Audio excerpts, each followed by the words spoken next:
अस्सलाम वालेकुम गाइस, नमस्ते एंड सत श्री अकाल guys, welcome back into our channel Pakistani reaction. and spontaneous reactions. So Reaction. guys, my name is Hassan Asif And I'm Ahmad Latif. and today's video title is going to be amazing, which is past, present and future of Indian economy in Economy Hindi. in हमने Hindi. पिछली video बनाई थी past, present, future of Pakistan in Hindi.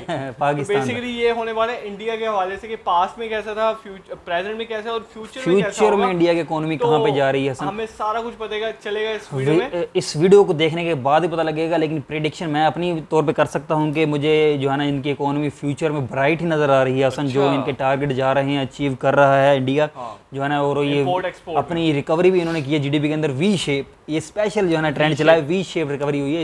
इसके बाद में इस पे जो है ना मजे की डिस्कशन जरूर करेंगे। लेकिन अभी मेरे ख्याल में विदाउट एनी डिले वीडियो को स्टार्ट करते हैं। गाइस, लाइक सब्सक्राइब शेयर कर दें हमारी वीडियो को और स्टार्ट करो।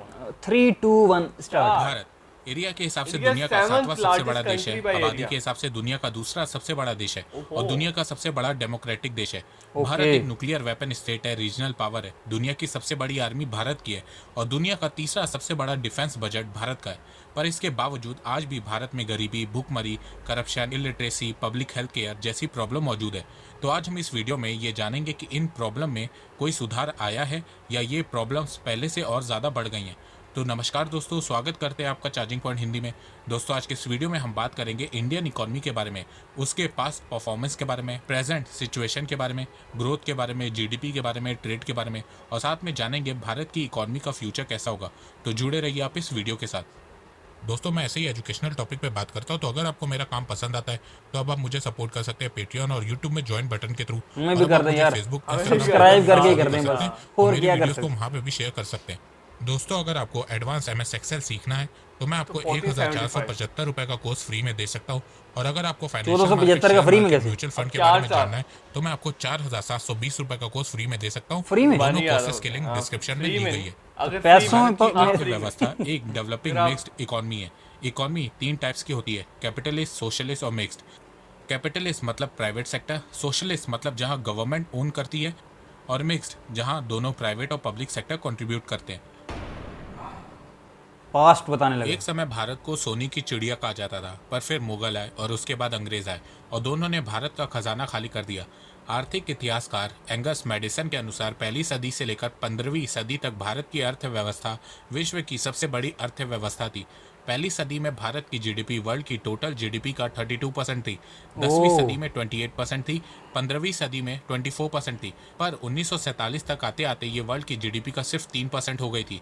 सोचो किस कदर लूटा गया है भारत को।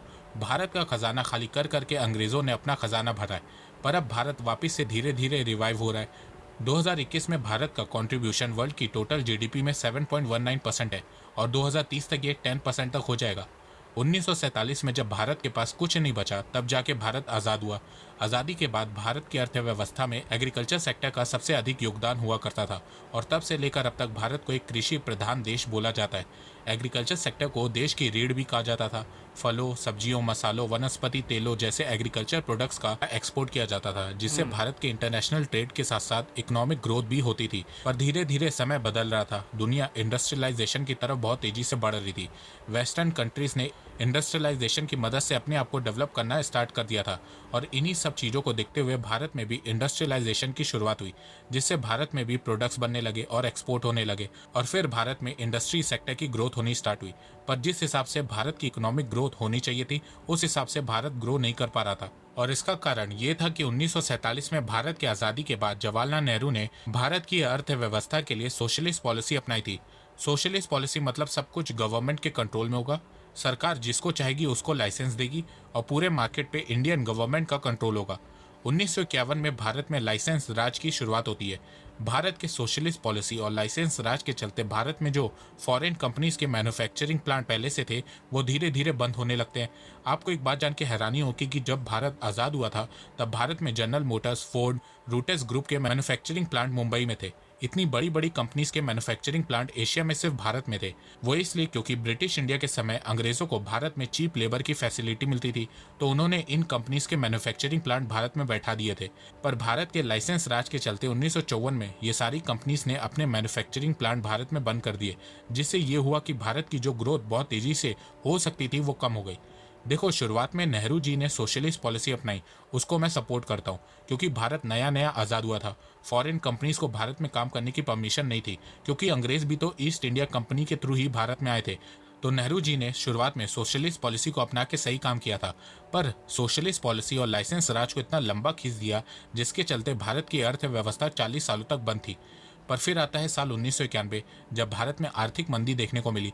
1991 में भारत के आर्थिक संकट में फंसने की सबसे बड़ी वजह पेमेंट क्राइसिस थी। देश का ट्रेड बैलेंस गड़बड़ा चुका था।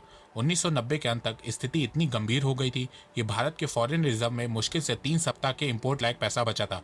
सरकार कर्ज चुकाने में असमर्थ हो रही थी। हालात इतने खराब हो गए थे कि भारत सरकार फरवरी 1991 में बजट तक पेश नहीं कर सकी थी। विश्व बैंक और IMF ने भी अपनी सहायता रोक दी थी, जिसके कारण सरकार को पेमेंट करने के लिए देश के सोने को गिरवी रखने के अलावा कोई विकल्प नहीं बचा था। तब इस आर्थिक संकट से भारत को निकालने के लिए भारत सरकार ने लिबरलाइजेशन पॉलिसी अपनाई और भारत के मार्केट को दुनिया भर की कंपनीज के लिए खोल दिया, जिसका रिजल्ट ये निकला कि एक के बाद एक फॉरेन कंपनीज भारत में आने लगी और इंडियन कंपनीज के साथ मर्ज होने लगी। फिर इसके बाद भारत ने सर्विस सेक्टर में बहुत ध्यान दिया। इंफॉर्मेशन टेक्नोलॉजी, BPO जैसे टेक्निकल फील्ड में फोकस करना स्टार्ट किया। सर्विस सेक्टर के बढ़ने से न केवल भारत की अर्थव्यवस्था मजबूत होने लगी, बल्कि इंडियन बिजनेसेस की भी ग्रोथ होने लगी। सर्विस सेक्टर के कारण भारत को ग्लोबली अपने आप को रिप्रेजेंट करने का मौका मिल गया और भारत ने यह मौका गंवाया भी नहीं और अपने यहाँ के बिजनेसेस को वर्ल्ड वाइड फैलाना स्टार्ट कर दिया। फिर साल 2008 में ग्लोबल रिसेशन देखने को मिला।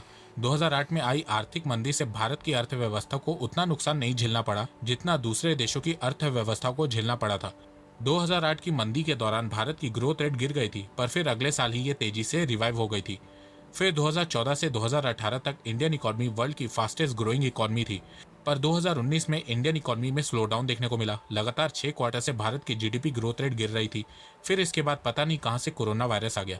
एक सेकंड, चाइना से कोरोना वायरस आ गया और फिर भारत की अर्थव्यवस्था की बैंड बजा दी। 2020-21 में भारत की GDP ग्रोथ रेट -7.3% गिर गई, जो भारत के इतिहास की अब तक की सबसे बड़ी गिरावट है। अभी की बात करें तो भारत की अर्थव्यवस्था दुनिया की 6ठी सबसे बड़ी अर्थव्यवस्था है। 2021 में भारत की नॉमिनल GDP $3 ट्रिलियन है और PPP $10.21 ट्रिलियन है। GDP ग्रोथ रेट की बात करें तो 2019-20 में भारत की GDP ग्रोथ रेट 4.2% थी। वहीं 2020-21 में पेंडेमिक के चलते भारत की GDP ग्रोथ रेट -7.3% कॉन्ट्रैक्ट हो गई है और इसी के चलते भारत की GDP पिछले साल के मुकाबले कम हो गई है और भारत की रैंक इकोनॉमी में एक पोजीशन नीचे गिर गई है। 2021-22 में भारत की GDP ग्रोथ रेट 9 से 10% के बीच में प्रेडिक्ट की गई है। GDP पर कैपिटा की बात करें तो पेंडेमिक के कारण भारत की GDP पर कैपिटा भी पिछले साल के मुकाबले 10% कम हुई है। 2020 में भारत की पर कैपिटा $2191 थी, जो 2021 में गिर के $1947 हो गई है। PPP टर्म्स में भारत की पर कैपिटा $7333 है। GDP बाय सेक्टर की बात करें तो एग्रीकल्चर सेक्टर का कंट्रीब्यूशन 15.4% है, इंडस्ट्री सेक्टर का कंट्रीब्यूशन 23% है, सर्विस सेक्टर का कंट्रीब्यूशन 61.5% है। पॉवर्टी की बात करें तो बीते 10 सालों में भारत में गरीबी कम हुई है। United nation multi dimensional poverty index report के मुताबिक भारत में बीते 10 सालों में 271 मिलियन मतलब कि लगभग 27.1 करोड़ लोग पॉवर्टी से बाहर आए हैं। 10 सालों में पॉवर्टी रेट भारत में 55% से घट के 21% पे आ गया है। ये रिपोर्ट 2016 की है। हर 5 साल में UN की रिपोर्ट आती है। 2021 की रिपोर्ट अभी आनी बाकी है। पर Pew रिसर्च की रिपोर्ट के मुताबिक पेंडेमिक के कारण भारत की पॉवर्टी इंक्रीज हुई है। 2020 में पेंडेमिक के कारण 75 मिलियन इंडियन पुअर लेवल पर आ गए हैं। पुअर लेवल मतलब जो पर डे $2 से भी कम कमा रहे हैं। अभी जाहिर सी बात है, पेंडेमिक के कारण लॉकडाउन हो गया, बहुत से लोगों की जॉब चली गई।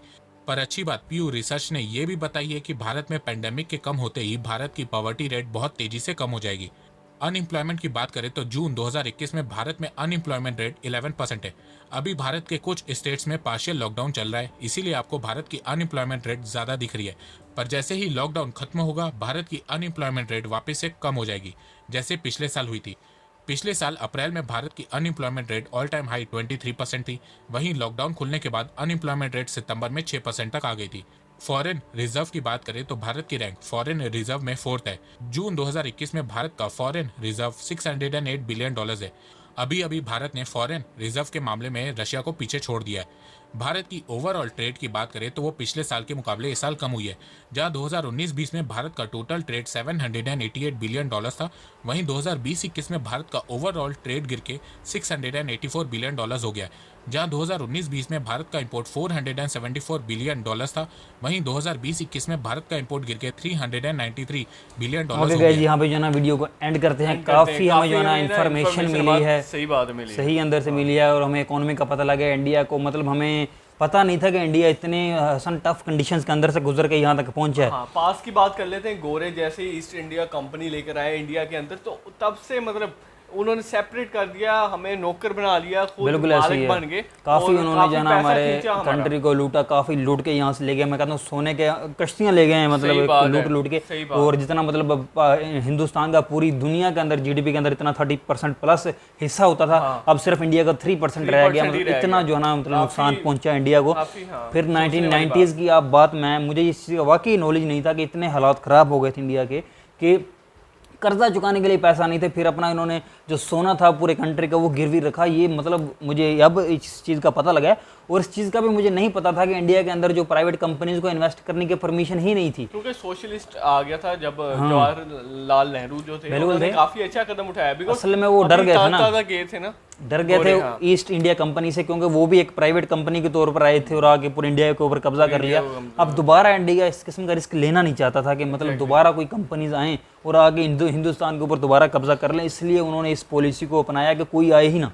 लेकिन फिर असल उनको ज़रूरत पेश आई कि उनका ये पता नहीं कंट्री का इतना मतलब हाल गंदा हो गया, मतलब अपने कर्जे इतने चुकाने थे, इतनी चीज़ें करनी थी, और फिर मतलब वो मजबूरी के तहत उन्होंने ओपन कर दी। लेकिन वो मजबूरी इनके लिए बहुत ज़्यादा फ़ायदेमंद और बेनिफिशियल साबित हुई कि आज आप देखें हसन, पता नहीं सैमसंग और पता नहीं किन किन कंपनीज़ के, अमेज़ॉन के बड़े बड़े सेंटर इंडिया के अंदर मौजूद है, मोबाइल कंपनीज़ के सेंटर जो इंडिया के अंदर मौजूद हैं। ऑटोमोबाइल सेक्टर ले लें, ऑटोमोबाइल सेक्टर की बात कर लें। हम अब बात करते हैं इंपोर्ट एक्सपोर्ट की। इंपोर्ट एक्सपोर्ट का जो इनका गोल है वो $1 ट्रिलियन का है 2023 तक एक्सपोर्ट का। हाँ, एक्सपोर्ट का तो काफी मतलब ये जबरदस्त गोल है। अभी भी इस साल का में भी इन्होंने रिकॉर्ड ब्रेक किया। बिल्कुल, और इस साल का इनका जो गोल है वो $400 बिलियन एक्सपोर्ट करने का है, और हर क्वार्टर के अंदर $100 बिलियन एक्सपोर्ट करने का इनका जो है ना टारगेट है। तो मुझे लगता है अचीव कर लेंगे, क्योंकि अभी रिसेंटली इंडिया ने $95 बिलियन की ही ट्रेड की है रिसेंट क्वार्टर के अंदर। तो मुझे लगता है इजीली ये इसको चीज़ को अचीव करने की तरफ जा रहे हैं। $400 बिलियन की जो इनकी मतलब इनका टारगेट है उसको अचीव कर लेंगे।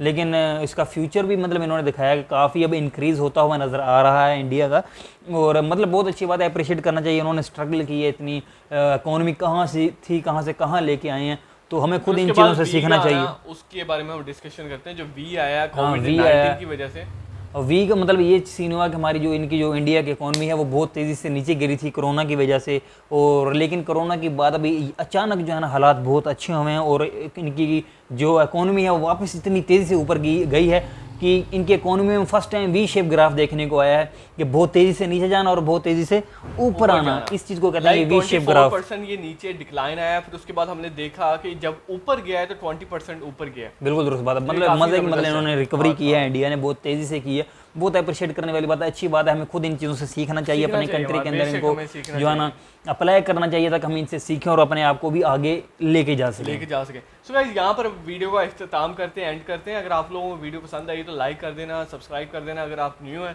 तो नेक्स्ट वीडियो में इंशाल्लाह मिलेंगे दोबारा से एक नई वीडियो के साथ। तब तक अपना ख्याल रखें, टेक केयर, अल्लाह हाफिज़। अल्लाह हाफिज़।